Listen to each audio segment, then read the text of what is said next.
আসসালামু আলাইকুম। আজকে আমি তৈরি করব ভুনা সেমাই। কথা না বাড়িয়ে চলেন শুরু করা যাক।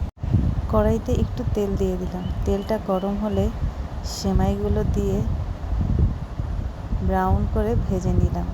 সেমাই ভাজা হয়ে গেলে একই পাত্রে কয়েকটা দারুচিনি, এলাচ, তেজপাতা একটু ভাজা হলে নারকেল কোড়ানোটা দিয়ে দিলাম।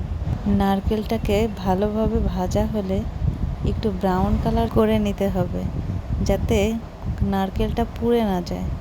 তারপরে একে একে গুঁড়ো দুধ, চিনি, তার সাথে একটু লিকুইড মিল্ক দিয়ে দিলাম। সবগুলো উপকরণ যখন মিশে যাবে, তার মধ্যে ভেজে রাখা সেমাইগুলো দিয়ে দিলাম।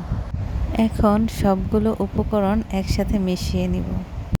ভালোভাবে মেশাতে হবে, যাতে করে নারকেলগুলো সেমাইয়ের গায়ে লেগে থাকে। ভালোভাবে মেশানো হয়ে গেলে পানি যতক্ষণ থাকবে তা শুকিয়ে নিতে হবে। শুকানো হয়ে গেলে তার মধ্যে কিছু বাদাম কুচি, কিশমিশ এগুলো দিয়ে নিব। দেয়া হয়ে গেলে কিছু সময় আরও ভেজে নিতে হবে। এরপরে সেমাইটার গায়ে যখন কোনো এক্সট্রা পানি থাকবে না, তখন নামিয়ে।